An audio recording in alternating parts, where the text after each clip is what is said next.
Ever stopped in the middle of your day, looked at the chair you're sitting on, and thought, wait, who decided humans should bend their knees at this exact angle and call it comfort? But the chair you're on right now has shaped human civilization more than almost any tool, gadget, or invention we use today.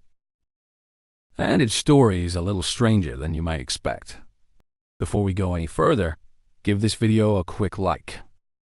It helps the channel more than you know, and it tells the algorithm that you enjoy learning oddly specific things about everyday life. Now, back to the chair.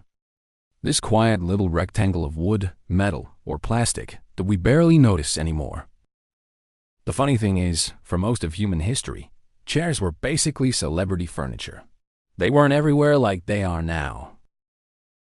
They weren't something you dragged around, stacked, or tripped over. They were rare, powerful objects. In fact, if you lived a few thousand years ago, chances are you would have spent most of your day standing, squatting, or sitting on the ground like it was the world's default seating plan. But the people who did sit in chairs, those were rulers, chiefs, pharaohs, and anyone important enough to need a little boost. Literally, the first chairs weren't about comfort at all. They were about height, status, and making sure everyone in the room understood who was calling the shots. Sit in a chair, and boom, you were instantly above everyone else. It was like an ancient version of the verified checkmark.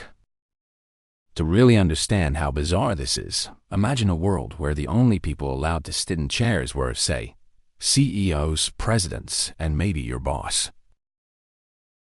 And everyone else had to gather on the floor, like kids in kindergarten. Awkward?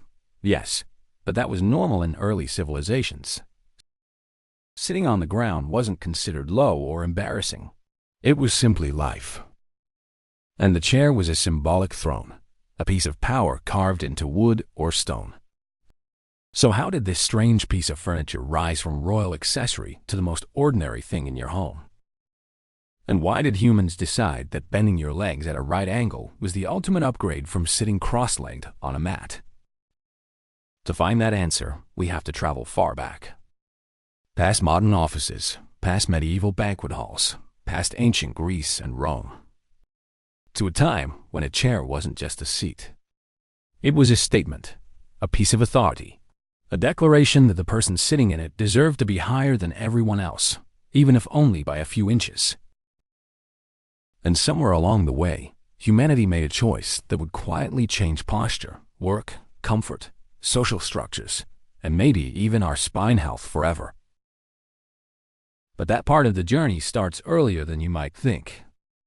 To picture the early life of the chair, imagine ancient Egypt shimmering under the sun, with tall columns, painted walls, and sand that somehow gets everywhere.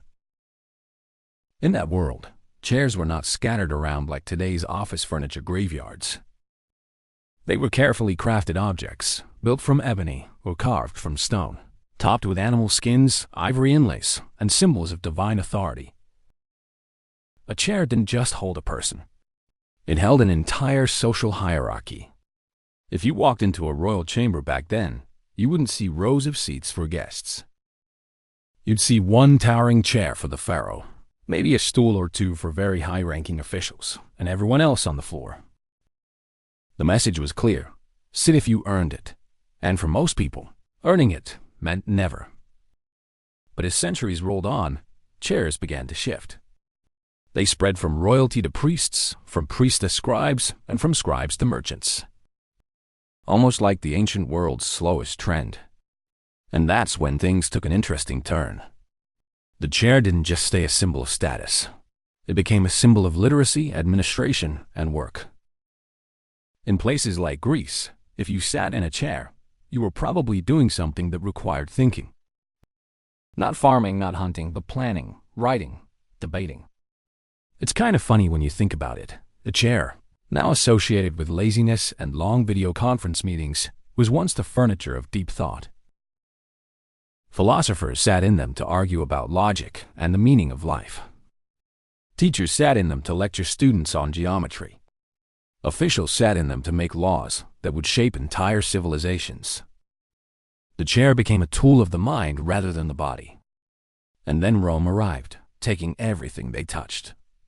Architecture, roads, fashion, and chairs. Romans loved their seats. They had chairs for dining, chairs for relaxing, folding chairs to take on the go, even elaborate ceremonial seats reserved for judges. A Roman chair could say more about you than your clothing did. The fancier the carving, the higher the rank. But the real twist came after Rome's fall, when Europe plunged into a few centuries of being too busy surviving to worry about chairs. For a long stretch, most people returned to benches, stools, or the good old ground. Chairs once again became symbols of authority. The literal seat of power. That's where words like chairman, chairperson, and the chair come from. Someone in charge wasn't just leading the meeting. They were the only one allowed to sit. And yet, despite this rollercoaster relationship with humanity, the chair slowly crept back into everyday life. More homes started having them. More people started using them. The idea of sitting on a chair became normal, comfortable. But this rise in popularity came with an unexpected consequence. One that would quietly reshape how we work, how we behave, how we learn, and maybe even how our bodies feel by the end of the day. And that part of the story takes us much closer to the modern world.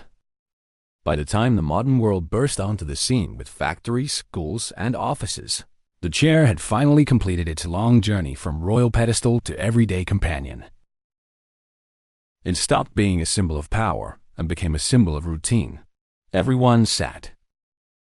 Students, clerks, tailors, typists, scientists. Humanity had officially entered the age of sitting. At first, this felt like a triumph. Sitting wasn't a privilege anymore. It was comfort, progress, even equality. Imagine a medieval peasant seeing a modern classroom where every kid has their own chair. They'd think they'd wandered into a room full of tiny monarchs, but something quietly shifted beneath the surface. Once chairs became universal, we didn't just sit when we rested. We sat while working, learning, eating, reading, thinking. And the chair transformed again, shaping our daily rhythms, our habits, our posture, and even the way we design our spaces. Think about your own life for a second. You probably don't realize how choreographed your day is by chairs. You wake up and sit on the edge of your bed. You sit at breakfast. You sit at work. You sit at lunch. You sit in the car. You sit at dinner. Then you sit to relax after a long day of sitting. It's almost ironic that the object invented to make us comfortable ended up defining how little we move. But there's another twist, a cultural one. Different cultures adopted chairs at different speeds. In many parts of Asia, floor-sitting traditions remained strong for centuries. Even today, some families eat, relax, and socialize at floor level, and surprisingly, those traditions shaped flexibility, posture, and social behavior in ways completely different from the chair-dominated West.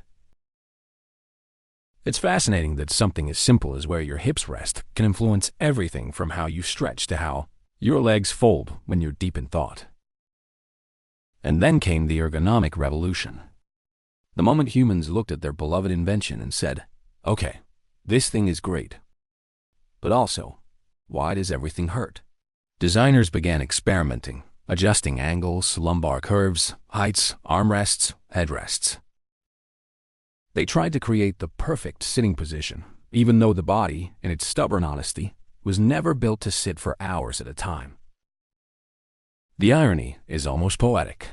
The chair made our lives easier, and then our bodies started begging us to stand up. Today, the chair might be the most democratic object we own. Everyone has one.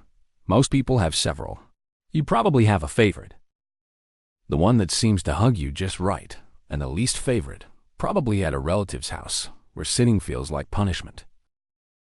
But whether we love them or complain about them, chairs are stitched into our world. They shape conversations, posture, meetings, dinner tables, classrooms, and even our imagination. Think of how we talk. Take a seat, have a chair, grab a chair and stay a while. The chair became a metaphor for slowing down, paying attention, and being present. So the next time you settle into your favorite seat, remember that you're participating in a tradition thousands of years old. One that started with pharaohs, climbed through empires, faded into obscurity, then returned to become the throne of everyday life. A humble piece of furniture quietly shaped how we think, work, connect, and even rest. Thanks for watching, and if you enjoyed this little journey into the surprising world of everyday things, give this video a like, drop a comment with the strangest object you'd like us to investigate next, and subscribe for more stories that make the ordinary feel extraordinary.